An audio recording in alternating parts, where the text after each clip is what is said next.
vocês vieram aqui para aprender a fazer regressão, eu já conheço vocês. Eu vou ensinar vocês a não fazer regressão. Por quê? É isso. Entendeu? Como eu falei, o que a gente faz é aquele relaxamento, expansão da consciência, sem insinuar, sem conduzir, sem direcionar, sem nada, neutro. Quando começa a regressão, nós nos tornando auxiliares da recordação, da maneira mais neutra, omissa, no bom sentido da palavra, possível. Para quê? Para deixar o mundo espiritual trabalhar, para se tiver alguma infração de alguma lei, ser o mínimo. Se tiver. E se não tiver, melhor ainda. Para deixar os mentores conduzir, os mentores mostrar tudo a critério dele e nós não atrapalhamos. Por causa disso, porque senão é difícil de saber assim, bem intencionado, todo terapeuta é, digamos, em princípio, né? Todo mundo é bem intencionado. A gente pode errar. A intenção é boa. Eu também, 2.000 sessões de prevenção, em que eu comandava, eu dirigia, eu incentivava o reconhecimento. Um dia o Paulo me pegou lá no meio do almoço, chorei e falou, não é assim. É assim. E eu pensei que ele tem razão. Tá certo? A partir dali eu pensei, bom, então o que eu faço? Ele dizia, a gente era meio-dia, um pouco, tinha variação às 2 horas. Eu falei, bom, se eu não posso fazer assim, está errado, eu não sei o que fazer, não sabe o que eu vou fazer, não vou fazer nada. Foi o que eu pensei, e aí comecei a aprender a não fazer nada. E aí começou a dar certo. Por incrível que pareça. Aí foi maravilhoso. Como separar essa, lógico que deve ser alguma técnica para isso, a fantasia da pessoa com realmente esse conhecimento da vida anterior? Cada 1000 direções, uma é fantasia. A pessoa chora, a pessoa grita, a pessoa assim, ai, será que eu não inventei isso aí? O que vai falar uma coisa dessa? É difícil, como olha, a vez a cada não sei quantos anos tem que ter essa a pandemia, aí para ter o assessor, e tal, né? Mas 99,99% é real. O que é que é? Aqui, ó. Ah, eu vou seguir uma ordem aqui, tá? O seguinte, a pessoa vem reencarnando há séculos e séculos a mesma personalidade. E a misericórdia divina não age. De repente, aparece um psicoterapeuta e vai abreviar esse número, vai ajudar a abreviar esse número de encarnações, para vai ser mais eficiente do que as anteriores. Mas, e se ela não encontra o psicoterapeuta, então ela vai ter que ter outro tipo de misericórdia. Para continuar eternamente. Aí está indo de carro aqui de um lado e vem uma voz e diz para mim aqui. Entendo do livre-arbítrio, não tem. Estou parecendo para o pastor evangélico. Não é verdade? Não é lá, então você veio para cá. Então, é o merecimento. O livre-arbítrio de aceitar aquela intuição que você recebeu. Poxa, deixa eu ir lá hoje, né? Deixa eu ir lá no. Mas eu estou dizendo, então, eu fui um privilegiado. E se não tiver o privilégio?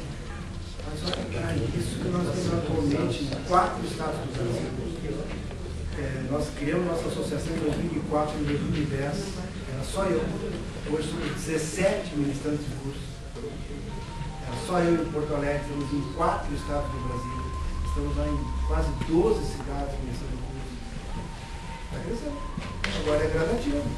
A finalidade é nós levar a psicoterapia de reencarnação para todo o Brasil e vários países do estrangeiro. E para isso precisamos de alunos, novos psicoterapeutas, que são novos monitores, que são novos ministrantes, que são os continuadores. Para isso precisamos. Vai crescendo. E aí os migos, e vai crescendo. Só eu vou assim uma ordem, só um pouquinho, tá? Deixa só ele que eu posso falar para você. Está assim uma ordem. Essa mente da reforma, eu posso nascer. As pessoas podem nascer pessoas altruístas, pessoas extremamente egoístas, das duas partes. A reforma íntima é o aceitar do jeito que eu vim, meio ambiente desfavorável ou muito favorável, é aceitar esse meio ambiente, ou seja, se eu sou uma pessoa egoísta, porque eu nasci, optei, ou me foi permitido nascer daquele jeito, então eu tenho que aceitar aquela situação, né, e trabalhar naquela situação, aquele egoísmo ou aquele altruísmo extremo. Essa é a reforma íntima, é a aceitação de como eu vim, o local que eu vim, o meu ambiente, as situações adversas. Eu penso assim, eu fiz 15 anos ouvindo história, eu passo o dia inteiro ouvindo história, né? E conta história mesmo, né? 3, 4 pessoas por dia ouvindo história, tanto de encarnações como desencarnações, mundo espiritual, programações, lá em cima dizendo uma coisa, aqui embaixo esquecer e fazer tudo errado, é o mais frequente, aliás. Eu vejo assim, está tudo certo. É como se a gente reencarnasse como sabe um ator? Nós somos um ator que vai representar uma peça e o diretor, que é Deus, escreve o roteiro. O teu roteiro é esse. Mas durante a peça tu pode improvisar. Aí é um grande risco, aliás, né? Pode improvisar, né? Então, assim, ó, pode assim, reencarnar, digamos que tenha muitas vidas com um espírito muito bom, tá? Alguns degrauzinhos acima, altruísta, caridoso, compreensivo e tal, mas que ainda se magoa. Ainda se magoa.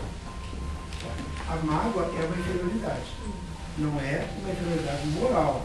Por exemplo, até onde eu posso ver o Bush, ele veio com uma deficiência moral. Nós, até onde eu posso imaginar que acho que não, digamos aqui, acho que não. Digamos com inferioridades afetivas, quer se magoar, se sentir rejeitado, se sentir inferior, ou se achar mais, ou se irritar, ou se impacientar, ou criticar. Coisinhas pequenas, banais, mas que são inferioridades. Não é, que é uma grande ilusão. Na verdade, tudo é uma grande ilusão, mas a gente sente e sofre e fica milhares de anos enrolado nessa ilusão. Tá, então digamos que esse espírito lá nos degrauzinhos acima veio para aprender a parar de se magoar. Aí ele veio numa infância que o pai é assim, a mãe é assim, a família é assim, e ele é um espírito mais acima da média, mas ainda se magoa. A reforma íntima é aprender a se magoar cada vez menos para um dia parar de se magoar. Essa é a reforma íntima.